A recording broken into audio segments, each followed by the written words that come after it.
Good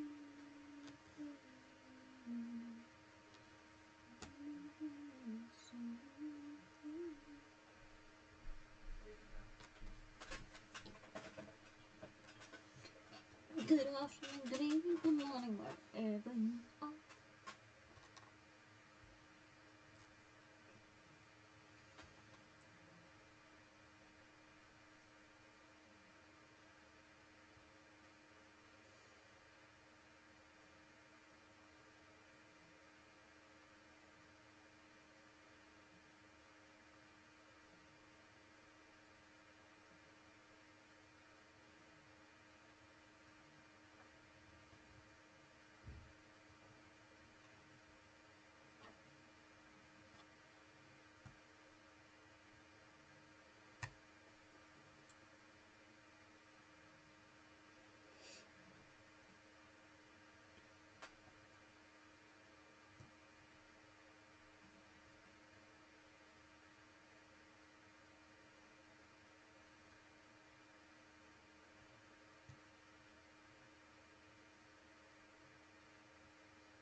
That bit is nearly done.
only to be torn apart by the uncertainties of war. Now a heartbroken father needs your help to find the son he has never met. Little Logan Carroll was born with no heartbeat and no vital signs. Doctors could do nothing to save him.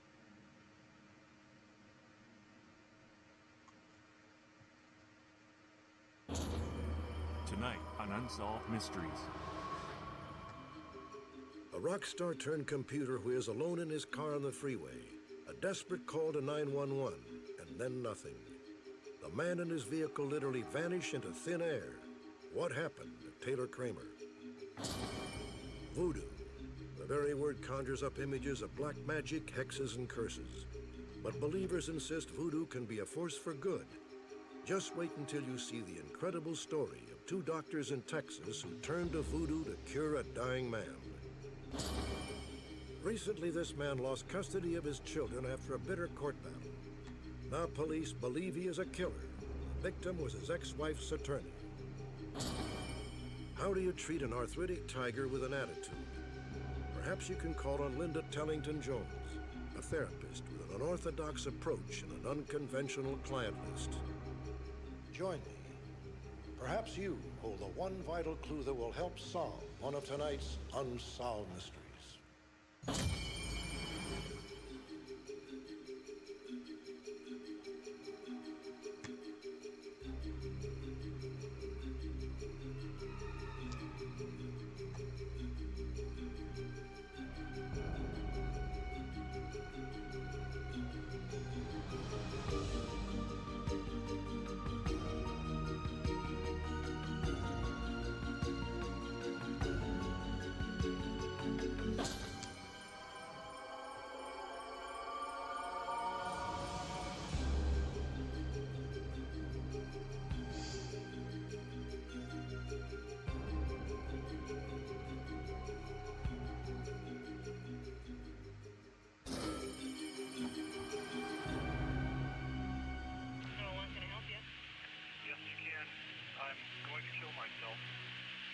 Okay, what is your name? Hello? Hello? That call to a 911 operator in Los Angeles marks the moment this man, Philip Taylor Kramer, vanished. The question is, did he commit suicide? And if he did, why have so many people seen him?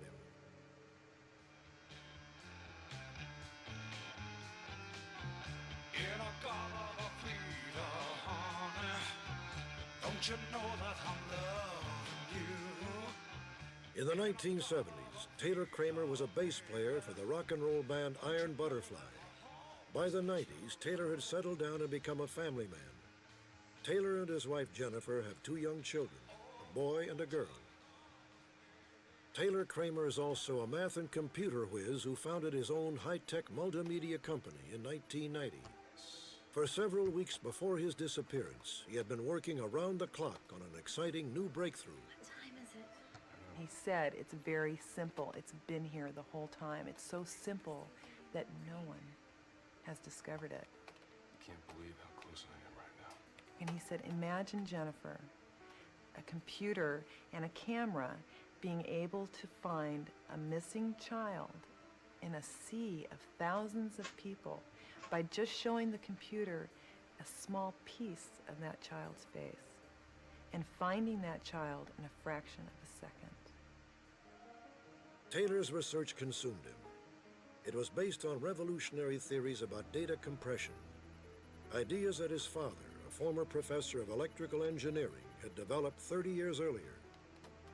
My brother was just so excited, and the fact that they had made this beautiful discovery that was going to help people.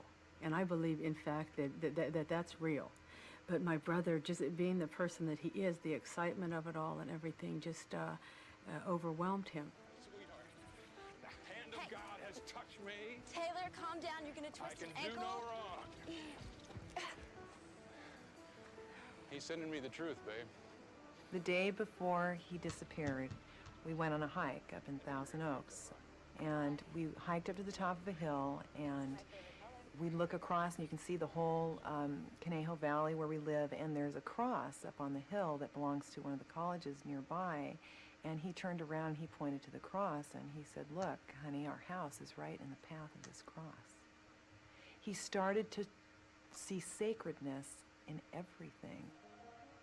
Jennifer now blames Taylor's bizarre behavior on sleep deprivation.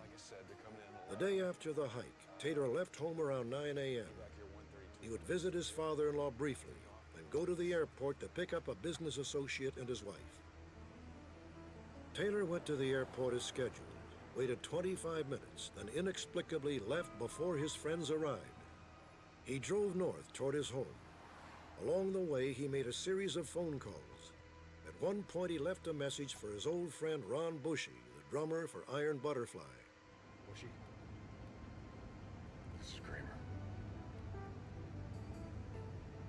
I love you more than life itself. His voice sounded stressed. He sounded maybe like scared. Maybe he'd even been crying. I don't know. But apparently this cell phone call from his car was made to me. And he also called Jennifer and a lot of other people. Hi, Jenny. Listen, tell Greg I'm not going to be able to meet him at the airport. He'll understand, okay? And I said, "Taylor, where are you? Where are you going? What are you doing?" Sweetheart, I want you to remember that whatever happens, I'll always be with you. And I started to get scared, and I thought, something is wrong with Taylor. And I said, "Where are you going?" You just tell him that I'll meet him at the hotel at 1, okay? And really calmly and lovingly, like he normally talks to me, he said, "And when I see you, honey, I have a big surprise for you." But I knew in my gut that Taylor wasn't going to be at the hotel. I just knew that he wouldn't be there. An hour later, Taylor made his last contact, a call to 911. Hello, can I help you? Yes, you can. I'm going to kill myself. Okay, what is your name? Hello? Hello? It's really hard to commit suicide and take your life and disappear. I mean, somebody's going to find you. Somebody's going to find the car. And the car and him are gone. No car, no body. No further activity on Taylor's credit cards or cellular phone. However, after his family papered the Los Angeles area with posters, several people claimed they had seen Taylor Kramer near the area where he made his phone calls. A pawn shop employee in Canoga Park, California, spotted Taylor in late February. When he was here that day, he left an impression on me, and then when Chuck came in and showed me the picture, I was positive that it was him, because we stayed here and talked for a little while, so, I mean, I couldn't be wrong about it. That's why I'm 100% sure that it was him. Around the same time, Jan Biondi and her daughter saw Taylor at a garage sale. Then later that day, Kathy came by in the car and passing out the flyers and said, he likes garage sales, he's been seen in this area, have you seen him? And my daughter said, yeah, he was here this morning. If Taylor Kramer did not commit suicide, what happened to him? On February 28, 1995, 2.5 weeks after his disappearance, Jennifer believes he made one final call to his family. He called the house, and the answer machine picked up, and all Taylor said was, "Hello, hello."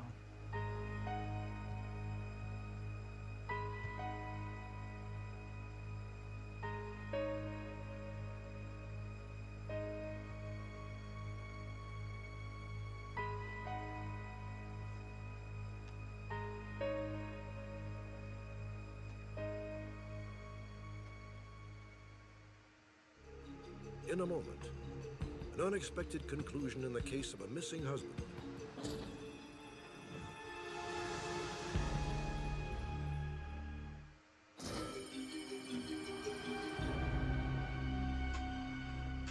Recently, we brought you a missing persons case that was perhaps one of the most unusual we have ever presented.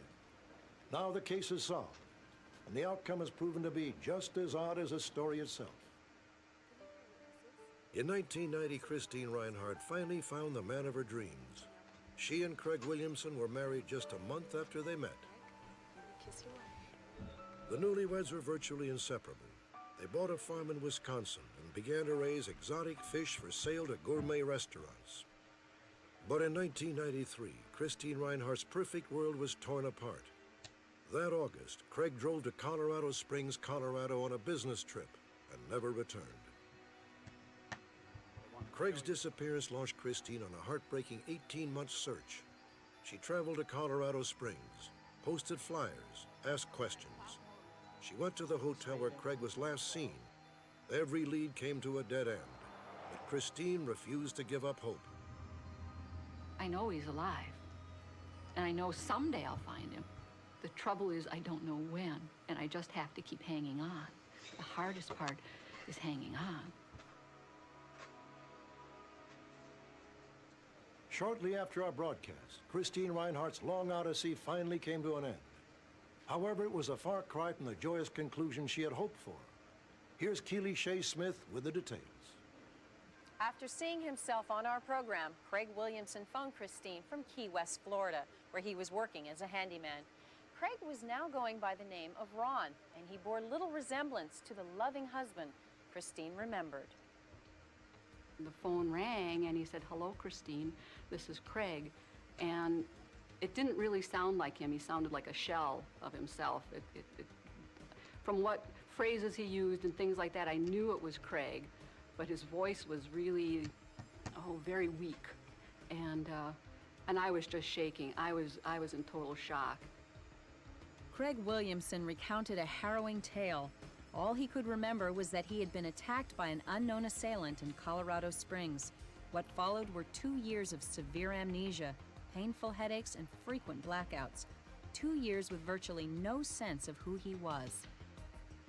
When I saw this whole thing on Unsolved Mysteries, I realized that I was Craig Williamson, but I didn't know who Craig Williamson was. I didn't have a clue to who he was. I knew that he had a family someplace. I knew that he was married. I didn't know that he had a fish farm. I didn't know a lot. Last September, Craig and Christine met in Colorado Springs, Colorado. Christine hoped that a tour of the area where Craig had disappeared might help to jog his memory. Does that look at all familiar to you? It doesn't. It looks familiar from the Unsolved Mystery segment, but nothing. It doesn't. There's nothing here. I feel nothing, no attachment to it. So no, it doesn't. In the end, Craig remembered nothing, and the reunion Christine had long dreamed of ended in a bittersweet parting. Neither Craig nor I are the same people we were 2 years ago, before all of this happened. We're still very good friends, and we're always going to stay connected, but we can't go back. He's not there. He doesn't have any sort of emotional attachment anymore, and I just have to accept that. We are not the same people. We still love each other, and we still care for each other, but we've decided it's best for us to go our separate ways and still be friends, and we still love each other, but we're not the same people that married. You take good care of yourself, okay? I will too. Take care of yourself too. Everything I've done has been worth it. The search, all the effort that I've put into trying to find Craig was worth it. I would do it all over again, and I can't imagine doing it any other way. Craig Williamson is now living with friends in California, hopefully receiving the medical treatment he needs. Christine has moved to Wyoming to begin life anew. In a moment, two doctors, a desperately ill patient, and a journey into the shadowy world of voodoo.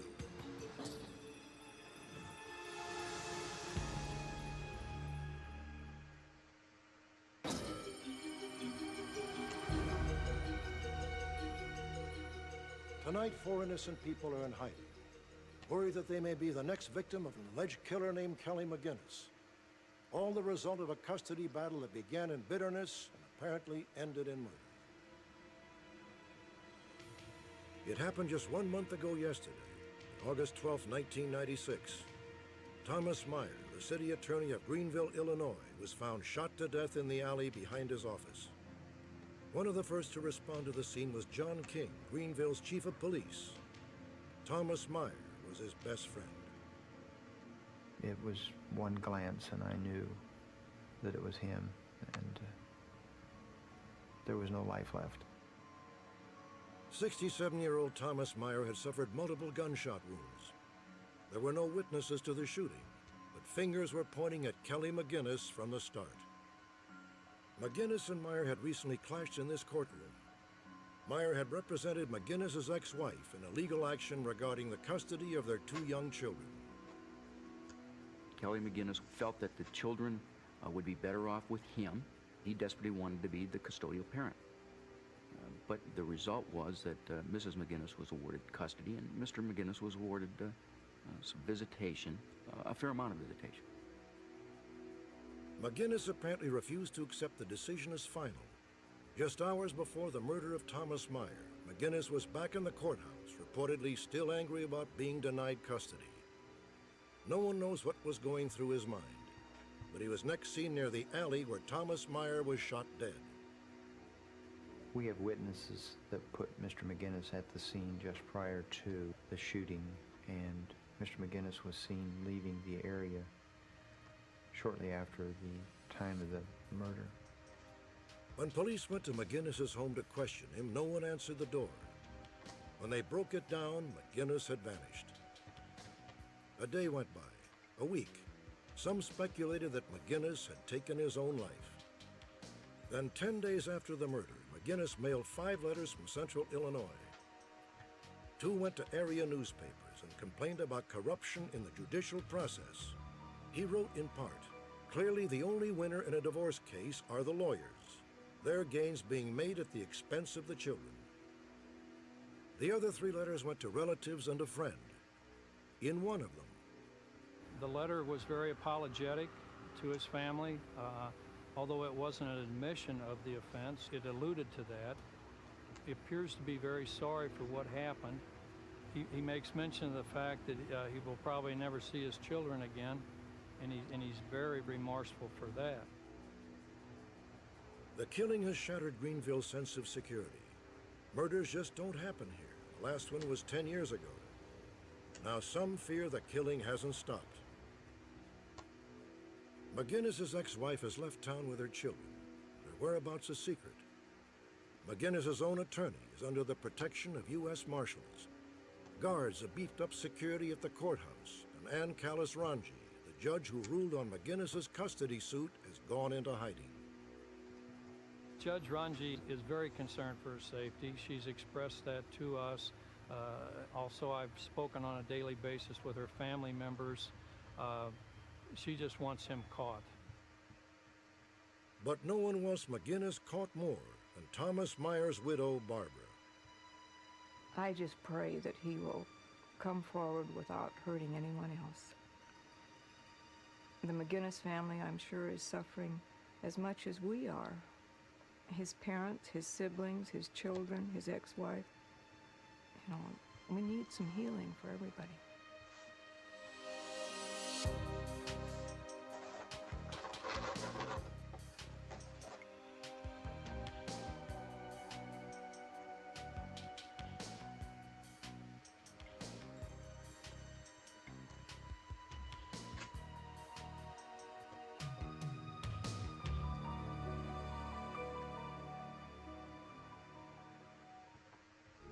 When we return, meet Linda Tellington Jones. Can her mysterious healing touch soothe a savage beast?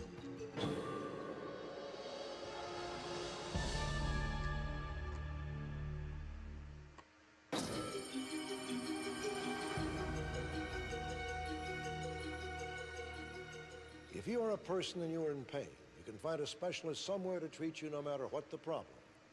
But what if you're not a person? In the animal kingdom, Linda Tellington Jones is a one-woman Mayo Clinic. She uses her own special healing technique she calls the T-Touch. The results are phenomenal, truly an unsolved mystery.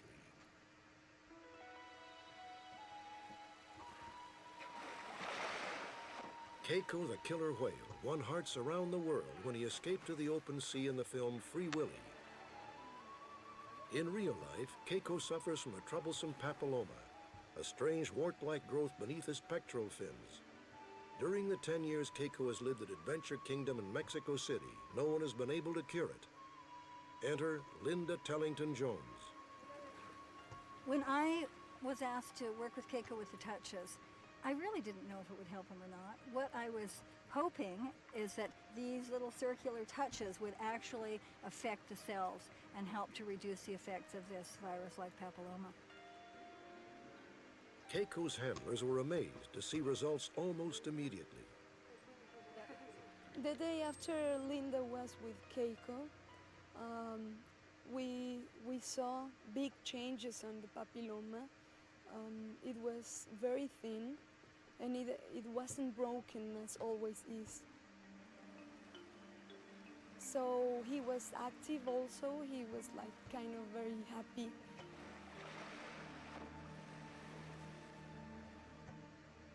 Linda Tellington Jones claims she has helped thousands of animals during the 20 years since she developed her T-Touch. However, there are skeptics who suggest that Linda's touch is no more than a pleasant massage. To get a first-hand look at this mystery, we went to Out of Africa, a wild animal park in Phoenix, Arizona. Janine Ford, an anchor woman on KPNX TV, our NBC affiliate in Phoenix, joins us from the park. The Out of Africa Wildlife Park showcases hundreds of different kinds of exotic animals from all over the world. And while the handlers here can take care of most of the behavioral issues, these are wild animals and there are some problem cases. For instance, this 400-pound Siberian tiger named Brindle has been known to unexpectedly charge her fence, scaring visitors and creating problems for her handlers. At first, she seemed open to Linda, but in an instant, the encounter turned ugly.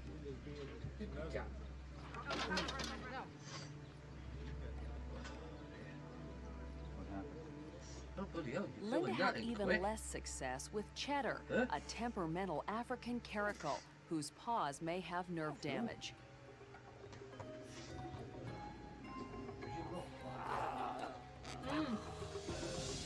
Fortunately, Cheddar, unlike the other cats, had been declawed and Linda was not hurt. Undaunted, she went on to bigger game. Kipling, a 400-pound Bengal tiger, has joints that are inflamed and very painful. Perhaps the T-Touch can help him. But what exactly is the T-Touch? They're a collection of circular touches done all over the body with the idea, with the intent of waking up the functioning of the cells.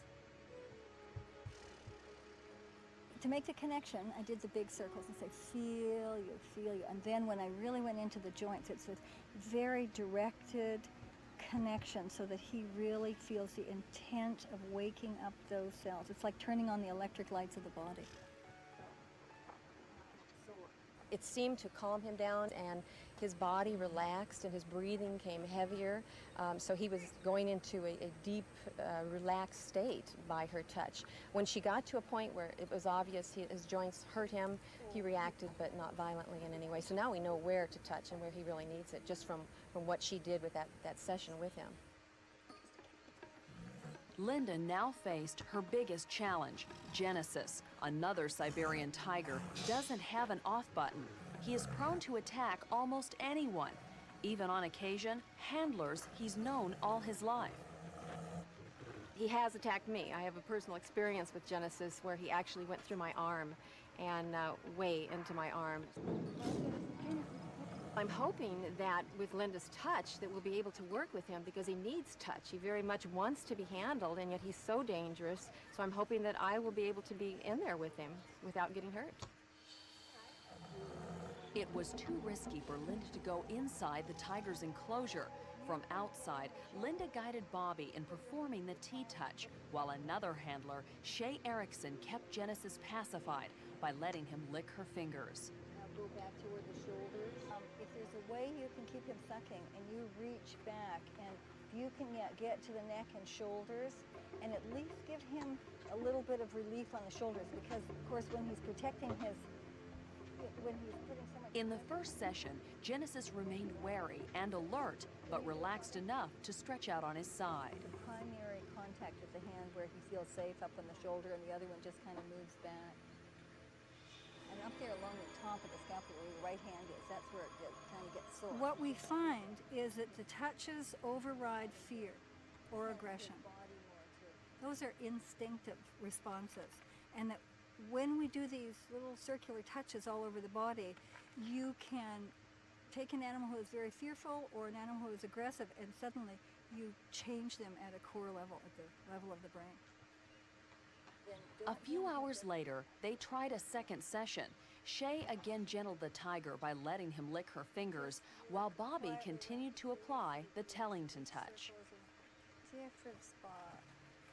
Work with your left hand around the shoulders, just like you are, and slowly go back down his back. A few minutes later, Shay took away the pacifier. I got very nervous because I knew at that moment he didn't have the same distraction that he had before, and so there was a moment of hesitation. I put my hand by his mouth, wondering what was going to go on, but his response was wonderful. He knew I was there, it was okay, and he was enjoying being touched.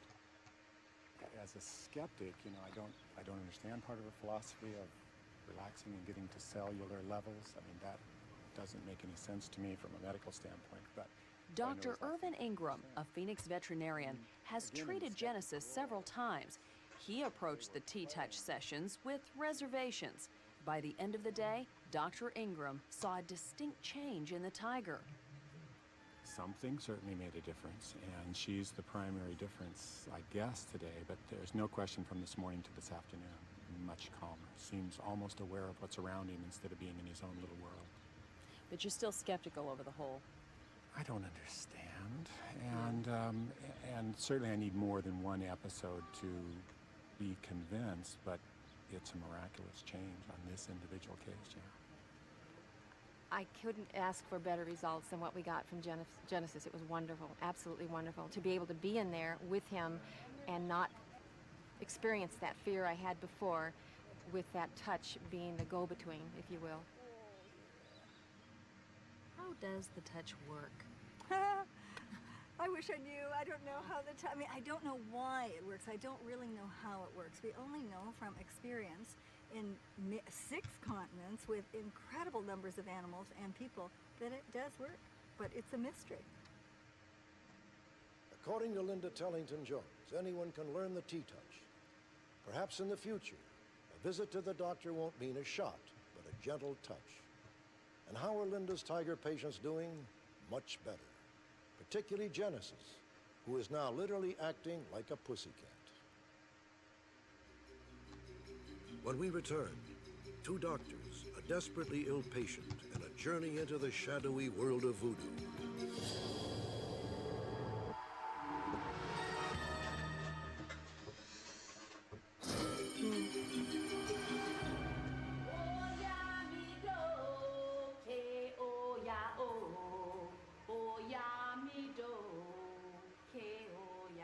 Voodoo. For most of us, the word brings to mind images of death hexes and evil curses, blood, pain, agony. But believers say that is black magic. Voodoo is something altogether different. Ava K. Jones is a priestess of voodoo in New Orleans, Louisiana. She insisted voodoo is a force for good, not evil. It is, in fact, an ancient nature-based religion that traces its origins back thousands of years to West Africa. A lot of people come to me who somehow seem to be fixed in negative emotions, negative ways of thinking. Some of them are, in fact, hexed. But are hexes and incantations real? Can voodoo affect someone on the physical level? Or is it all in the minds of those who believe? There is truly a psychological component to voodoo. And by that I mean certainly if you want to be healed, and if you believe that you will be healed, your state of mind has a direct effect on your healing. Faith works miracles. That idea is common to all religions.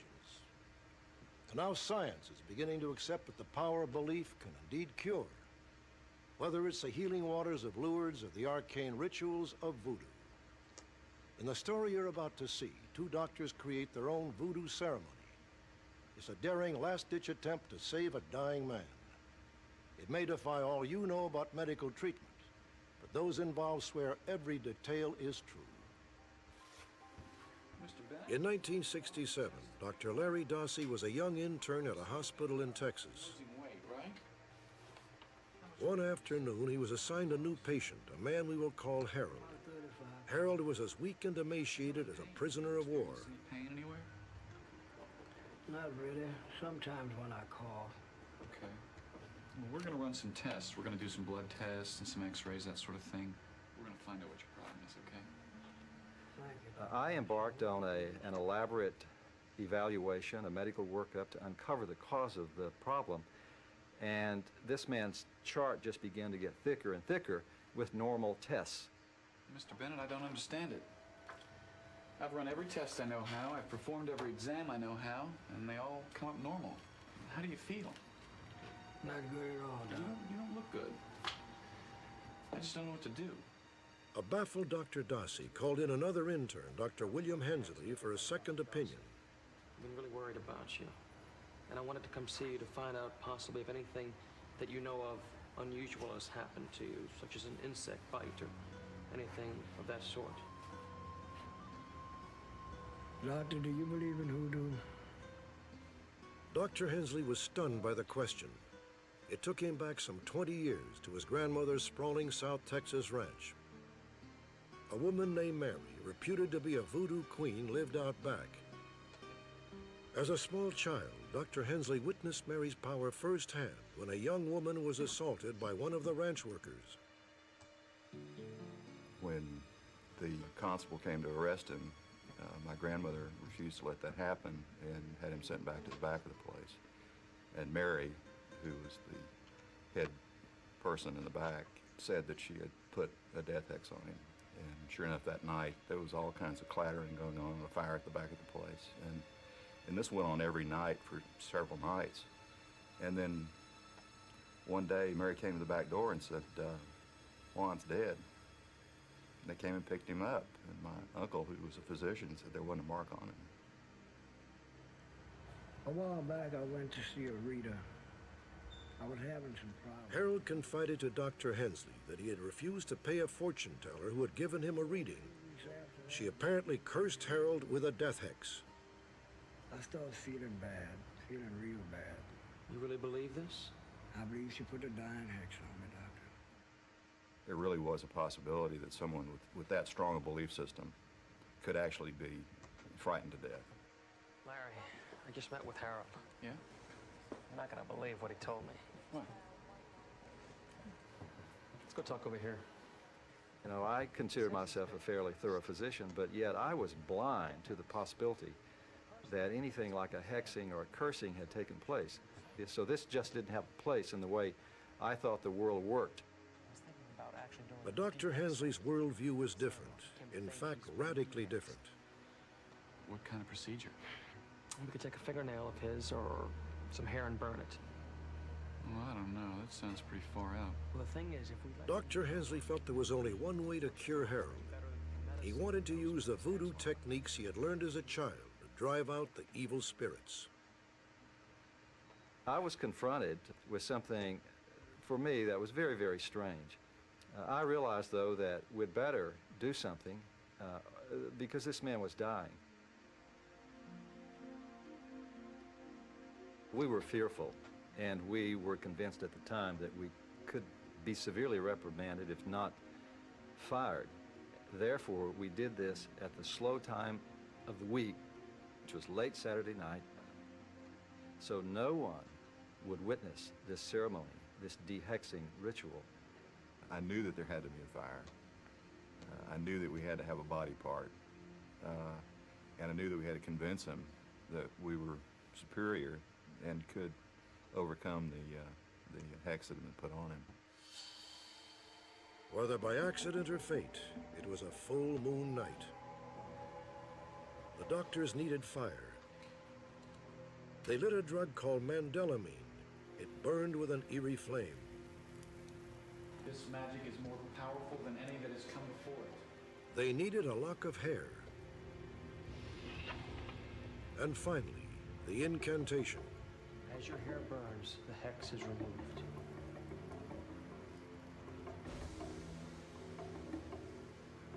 if you breathe word of this to anyone, the hex will return twofold.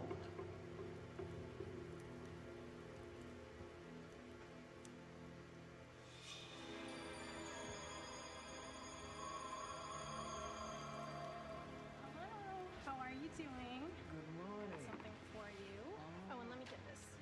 The next morning, to everyone's amazement, Harold was alert and full of life. Can I have some ham and eggs too? Sure, that's what you want? Yeah. Okay, I'll go get it. Thank you. Harold. Hi, Doctor. Hi, how are you feeling today? Much, much, much better. Yeah, it looks like your appetite's back, huh? It was genuine. It was a cure. Overnight, literally overnight, this man turned the corner from death into life. This was your basic, dramatic, miracle kind of cure. I don't believe that anything medically cured him. And I don't know what did. I know that he believed so strongly in both what was happening to him and what we were doing to change what was happening to him, that we were able to prevail. There are a lot of people who are lay people, who are excellent mediums, who are not necessarily in the priesthood, who know how to deal with spirit forces and forms. And Dr. Hensley did have a background in, because of his childhood, in dealing with magic. This magic is more powerful than any... Does voodoo truly work? Or was Harold's illness and his swift recovery brought on entirely by his own imagination? The hex is removed. In order to understand why this man lived, we have to understand that belief is biology. Your belief becomes your biology. There's not the mind here and the body over here. They're not separate. So if you wanted to cure this man, you need not just work on the body, you could work with the belief system. This is what all shamans do. This is what Dr. Hensley did.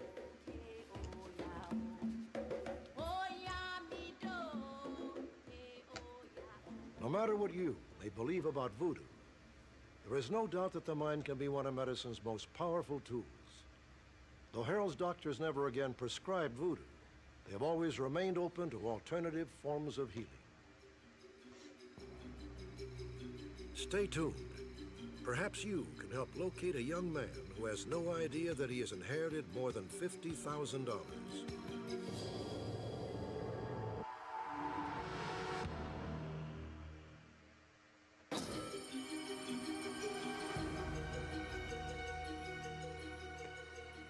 Over the years, we have found that every missing persons case has its own unique twist.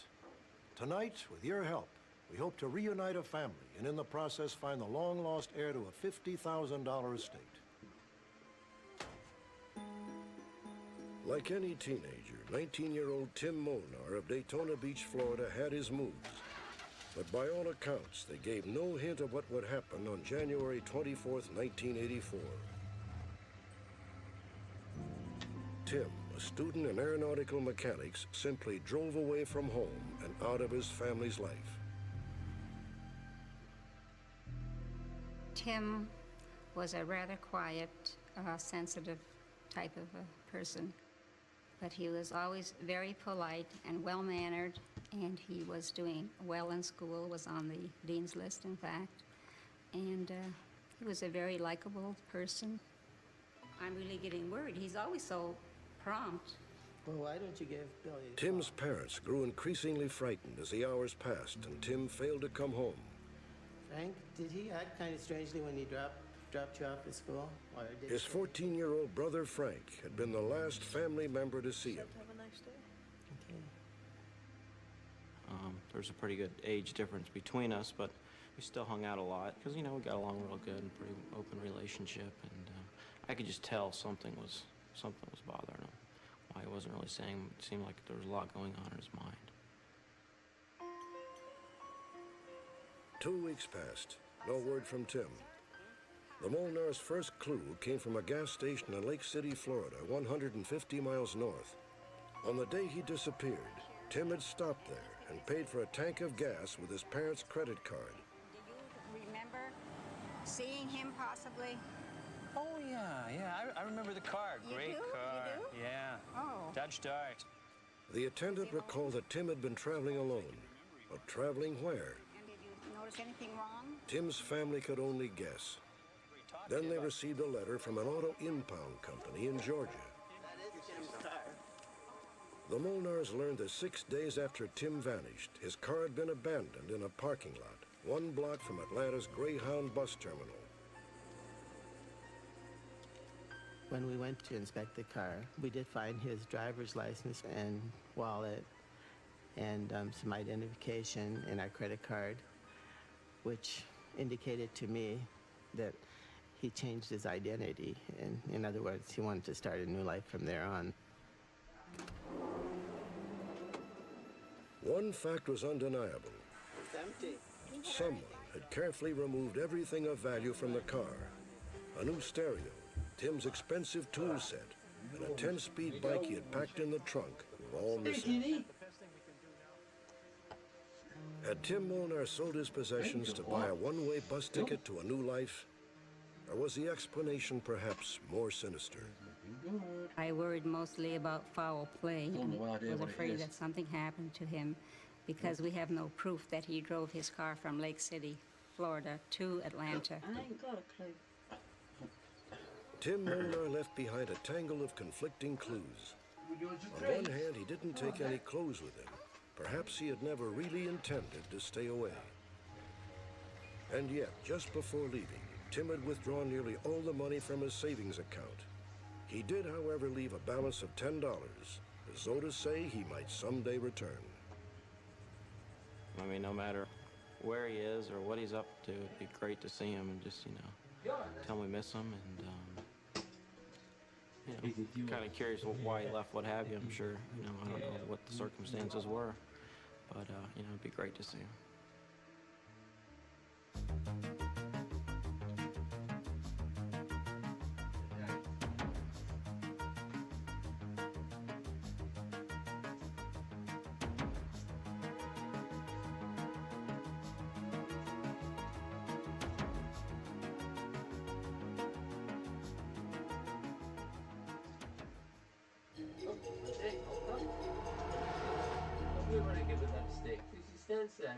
Join me 2 weeks from tonight for another fascinating edition of Unsolved Mysteries.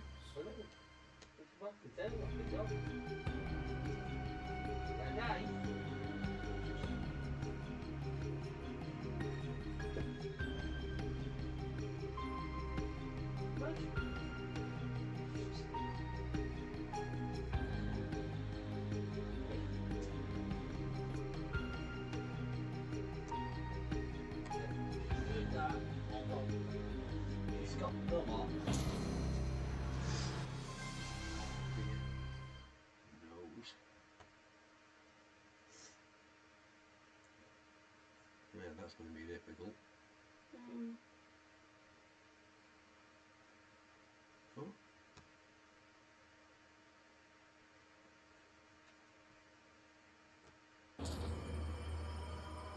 Tonight on Unsolved Mysteries. Socorro, New Mexico, 1964. It began as a routine police pursuit, just a wild teenager tooling through town, and ended with one of the most remarkable UFO episodes in history, a close encounter still impossible to ignore. Welcome to Valley Hill, Kentucky, where thousands of people, from these teenage girls to skeptical adults, say they have witnessed miraculous visions, a case of mass hallucination, or is Valley Hill truly touched by God? But in Dallas, Texas, an attorney named David Merrifield schedules a pre-breakfast meeting with a mysterious new client. An hour later, 2 women make the horrifying discovery. Who murdered David I just Merrifield? don't believe in it. And you'll see how your calls reunited a family with a... Eh? UFOs. It's UFOs. Unidentified fucking idiot.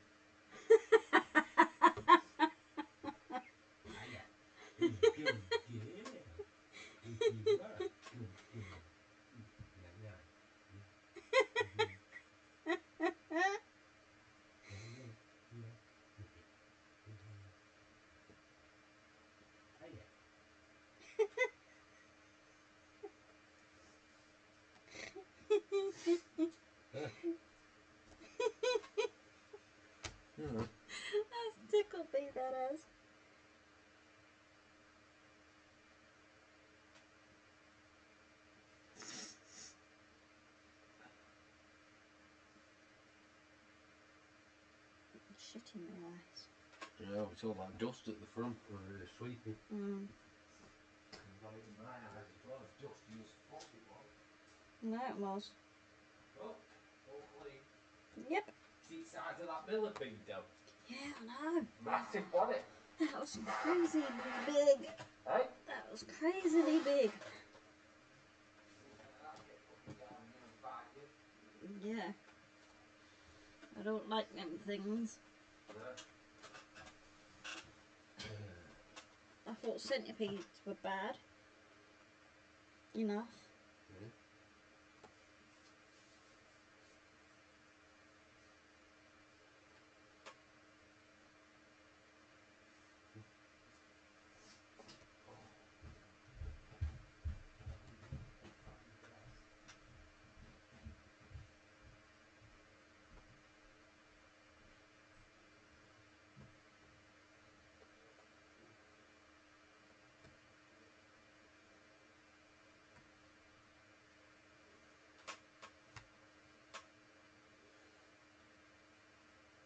Guardian angels who rescued them after a terrifying accident.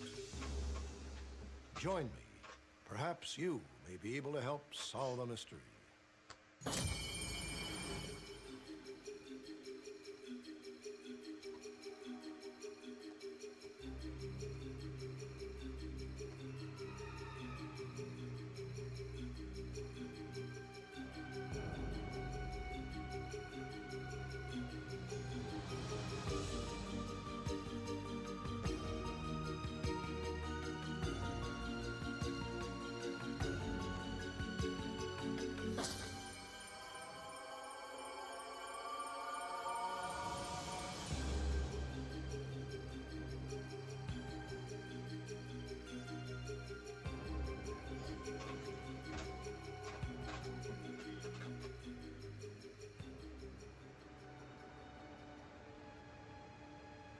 April 24th, 1964.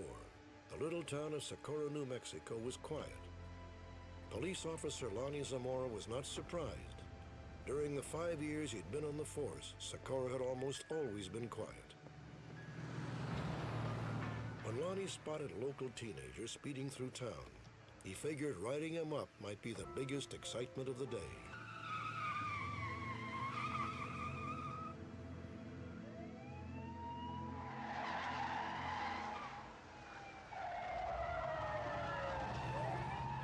The chase proceeded to the edge of town and beyond, out into the desert. Lonnie Zamora had no warning. He was about to leave his safe, secure world and enter the realm of the unexplained.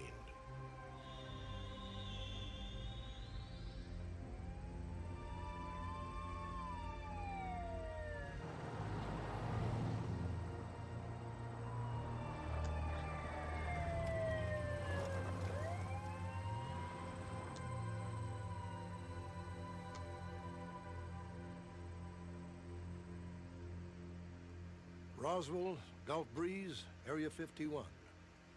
To anyone with even a passing knowledge of UFO history, these names instantly conjure images of bizarre lights, spaceships, and strange visitors from another world. On that day in 1964, Lonnie Zamora had no idea that Socorro was about to become another landmark, the location of what some believe is one of the most significant UFO sightings ever made. Lonnie had no idea what was waiting for him just down the road. Socorro, Socorro. Socorro, go ahead. Well, going up to halfway, so I could see a white object to my left there. I thought it was a turnover car. When I got up on top of the mesa there, I looked down and I seen this big white object on the ground.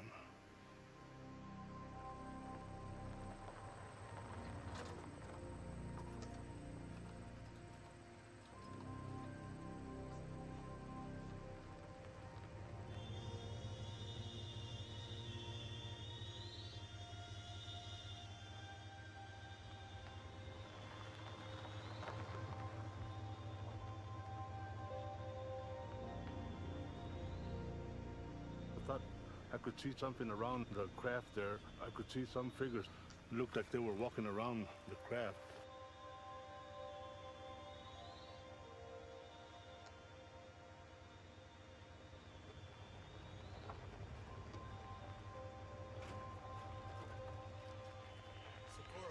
Socorro.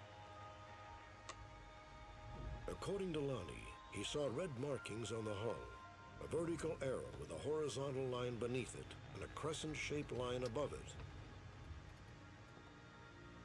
Lonnie made several attempts to contact police headquarters.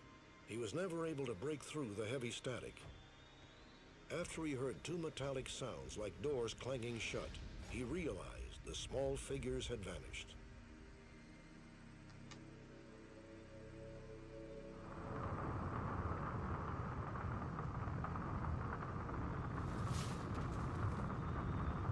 I saw this flame come on from underneath it, and I ran back behind my car, and it went up to 20, 30 feet up in the air.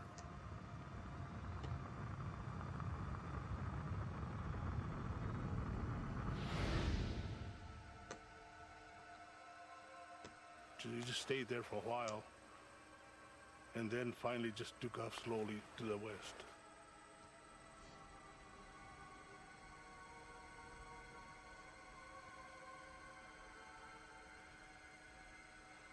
Dios mío. At first, you know, after I got to my senses, I said, did I see it or didn't I, you know? Or what happened, you know? And that's it. Lonnie radioed to an old friend, Sergeant Sam Chavez of the New Mexico State Police. He told Sam to come fast and to come alone. ¿Qué estás haciendo, hombre? Are you okay? What happened out here? I saw it. Mira, I saw it, amigo. Mira, I saw it. I could tell that Lonnie was excited and probably scared. I lost my glasses. That's what. There they are. I'll get them for you, okay? Relax. Take a deep breath. Lonnie's some more, he's a very dependable, honest type of person. He's not one to create or make stories or build things up to make it exciting, anything like that. He's a very well-liked type of a person. I saw two of them. Two of them what? People, the little ones. They were in the uniforms, white. Let's go take a look, huh? No, I'm not going down there. Come on. You don't have to be afraid of anything. Come on, Lonnie. Bueno, I'll be right behind you. All right, come on. Let's go.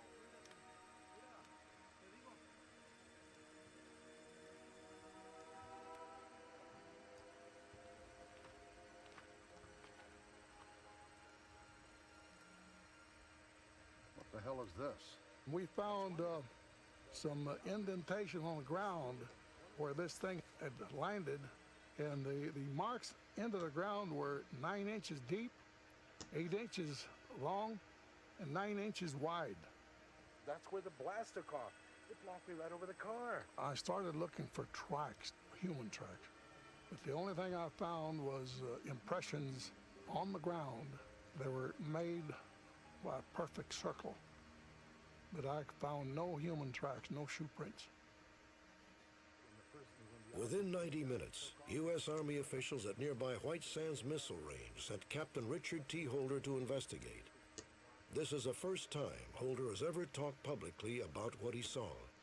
Well, my first impression was that it was something from the range that needed possible help, you know, first aid, attention, or at best security. The more I got into it, the less convinced I was that that was the case. Holder also noticed the unusual impressions left in the sand. On the edge of the landing area, he found a bush burned to a crisp on only one side, as though seared by a blowtorch. Gentlemen, this area is now officially designated sensitive. This entire area needs to be quarantined. Yes, sir. Folks, if you just move right on back. Officers, if you please take charge of these folks. So we're going to need to secure this gentleman with a camera, please. Yes, sir. State Trooper Ted Jordan was taking pictures. His camera and film were confiscated on the spot. I do recall that they told me that they would develop them and send me copies of them. It never occurred. And when I asked later about it, they told me that the film was no good. It had been ruined by radiation. Gentlemen, what we're looking for is anything metallic. Metallic could be shiny, could be dulled object. We'll do a magnetic scan later. We looked around to try to find out if we could see any evidence of anything that would make us think it was a hoax. We found nothing. Everything we saw seemed to support the story that Officer Zamora recounted.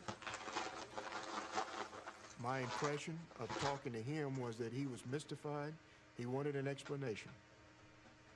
Nothing that I heard of later gave me the slightest hint that he did this as a hoax or cooked it up for fame or fortune. Whatever Lonnie saw, he apparently was not the only one. Just a few minutes after Lonnie drove into the Arroyo, a motorist who has never been identified pulled into a gas station on the north side of Socorro. Okay, I guess. I'll tell you, your aircraft sure fly low around here. How's that?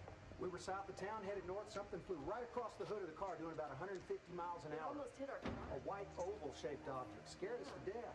Jimmy Grinder was only 13, but he remembers the incident vividly. Did you folks call the police? No, there was a cop who looked like he was chasing it, going the same way that the craft was, headed west, with his lights on, his siren and everything. I believe Lonnie saw something, same as the tourists saw, something that they have never seen or encountered before. You know, it did not meet a helicopter type scenario, definitely wasn't an airplane type scenario. And so you rule those two things out. In 1964, what do you have? It definitely wasn't a weather balloon. By the next morning, newspapers and wire services all over the country had picked up the story. Around Socorro, rumors ran rampant. Wild stories of flying saucers and funny little people. Everyone wanted details. They stopped me all over town and wanted to know this, wanted to know that. And then I got phone calls from all over the world. And I was getting, you know, disgusted with it. The Air Force followed up the Army investigation with its own team. After a cursory once-over, the Air Force agreed that Lonnie saw something. They insisted, however, that it must have been a secret military test device. Are you getting anything? Of course not. Here. They never were able to find any such evidence that any such thing was being tested at the time, and in fact, even today, not an iota of evidence has emerged to support that claim. Nonetheless, the Air Force line on the case is that this is a credible witness. He clearly saw some kind of structured flying vehicle, and that it must have been something that we built even if we can't find it anywhere. While the military investigated, the UFO fever continued unabated. Since the 1950s, the Air Force had been criticized by Congress for its handling of UFO reports. The Socorro sighting threatened to add more pressure. Finally, Air Force officials summoned Dr. J. Allen Hynek, a respected astronomer. Dr. Hynek was the most prestigious consultant on Project Blue Book, the official Air Force study of the UFO phenomenon. Dr. Hynek went to Socorro. He talked to Lonnie, studied the landing site, and examined the photographs. He found the physical evidence extremely compelling, but the most persuasive argument for a genuine UFO sighting was Lonnie Zamora himself. 158.5. That's good. Okay, Lonnie, now these depressions you said were actually from the outriggers. They held up the craft. Dr. Hynek was enormously impressed by Lonnie Zamora. He thought there was virtually no possibility of a hoax. And on May 20th, he wrote a private memorandum, which he kept in his files, and which I discovered years after his death, in which he expressed huge disdain for the Blue Book handling of the report. And he said that it was clear that the story that Blue Book had cooked up about this possibly being some kind of experimental aircraft was a story that even Blue Book knew to be untrue, but which was invented to keep Congress from harassing the Air Force.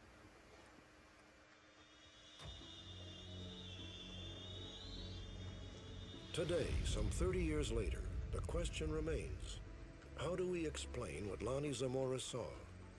No matter what others believe, Lonnie has no doubt that what he witnessed was not of this earth. I still think it's something not from here. If I could find out what it actually was, okay, I'm satisfied. I just didn't want to go through it again, you know. If they want to believe me, good. If they don't want to believe me, it's all right too. I believe Lonnie Zamora was a good policeman and an honest man who reported as he thought proper something well beyond his experience. Was it something terrestrial, extraterrestrial? I have no idea.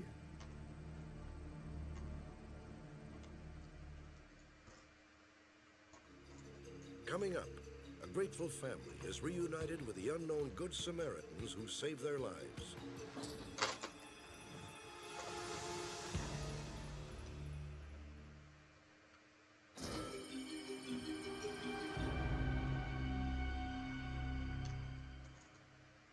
Recently, your phone calls brought about one of our most unusual and gratifying reunions ever. The people involved were not related, had never been formally introduced, and in fact only learned each other's names on the night of our broadcast. It began in December 1983.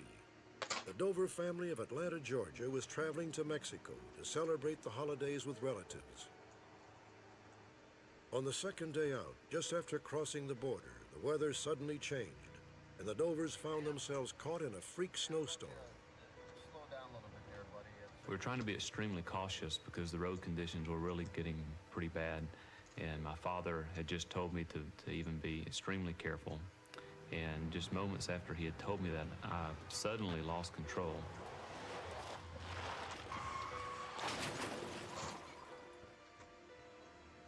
Tragically, all 4 people in the other car were killed, but miraculously, the 6 members of the Dover party were still alive, if only barely.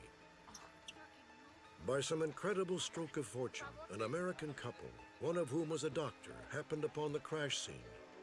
Thanks largely to their efforts, the Dovers were pulled from the wreckage and received urgent medical care.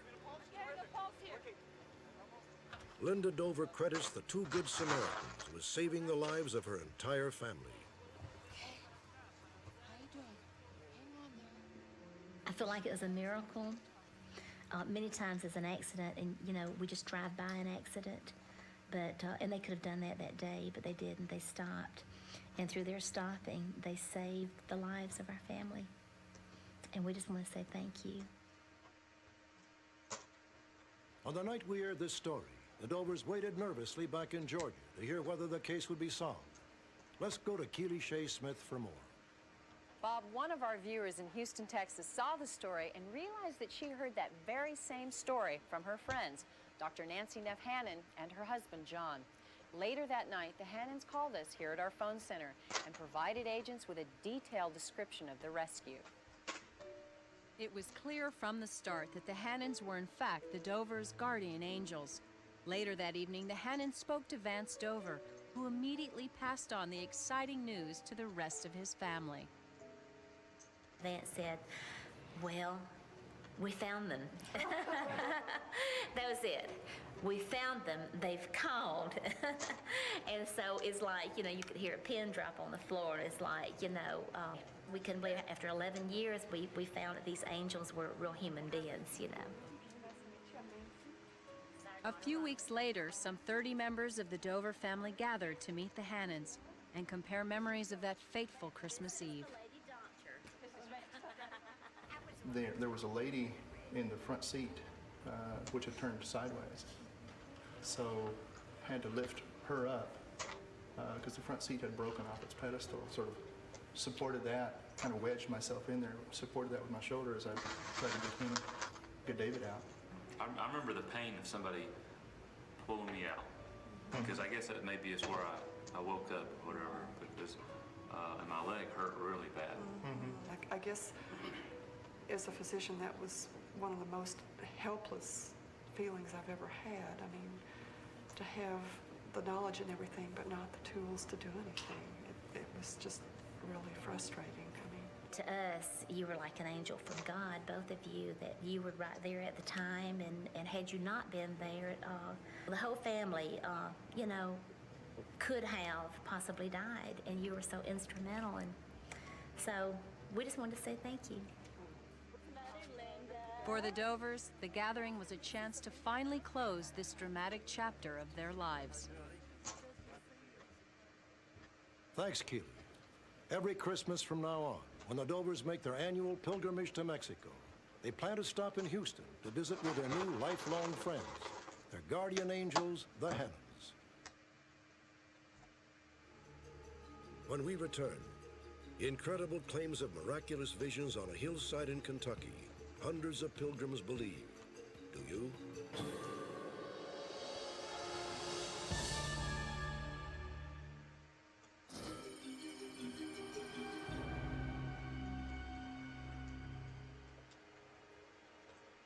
In the Past, Unsolved Mysteries has taken you around the world to visit sacred locales, said to have been graced with miraculous visions of the Virgin Mary. Lourdes, France, Fatima, Portugal, Medjugorje in what is now Bosnia. Tonight we feature what may be another such holy spot much closer to home. Twice a month, on the 2nd and 23rd, people flock to a small hillside in Kentucky where visions of the Blessed Mother have been reported. We asked newscaster Jackie Hayes from our NBC affiliate WAVE-TV in Louisville to investigate this phenomenon. This is Springfield, Kentucky, Route 55, about an hour's drive southwest of Louisville. A sign proudly proclaims that the site is now dedicated to Our Lady of Valley Hill. During the past year, thousands of people, from teenagers to senior citizens, have crossed this creek bed and headed up Valley Hill. Some of them have come here hoping to be healed of serious illnesses, and others have sought spiritual healing. All of them have come here hoping to witness a miracle. To date, no fewer than 1,000 people claim to have had visions, from random bursts of color to showers of golden flakes. The visions first appeared to this woman, Iona Wright, who owns the land on which Valley Hill is located. I've been seeing this vision for years and years, a long time. Just seemed as if I was looking at a movie.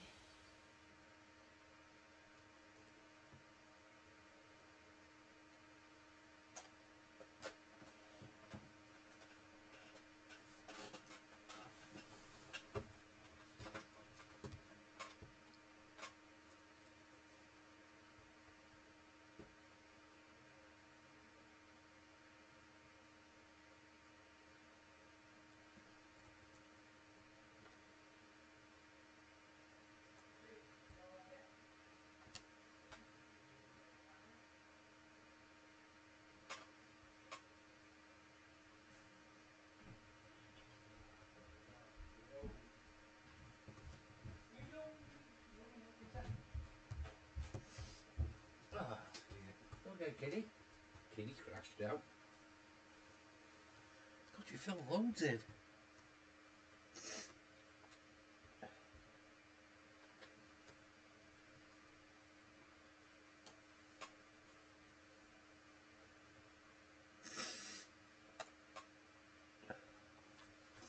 I wish my nose had stopped running. Vampires must be allergic to dust or something. Could be. Eh? Could be. It's weird. Now I can't think about all the dust what I fucking breathed in. Doing this place. Hey, Mother, you watching the birdies? You good girl. You watching birds? Yeah.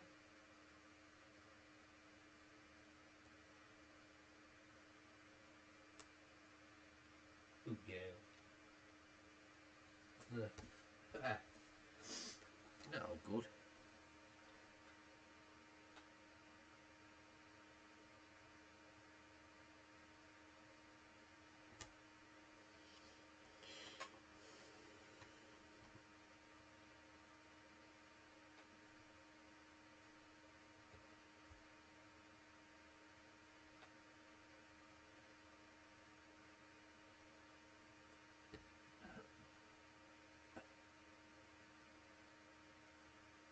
It's so weird when you look on there, it looks like a real plant on the table.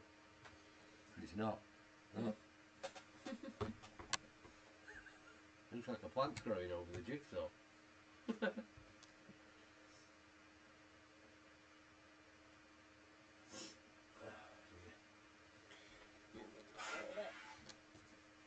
You got a belly rub? There you go. You happy? Yeah.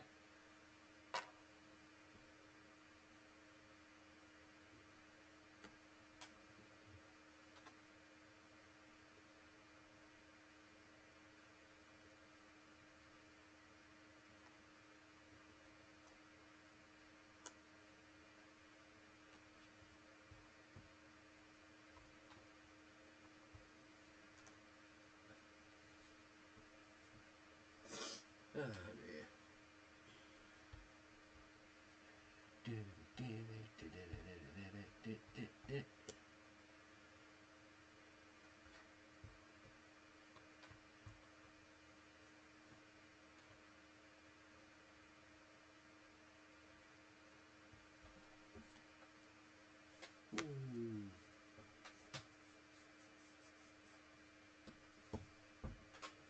Sticky buds. I'm gonna call it. Thank you so much for joining us. I will be live later on. Lots of love to you all. Take care. Bye everybody.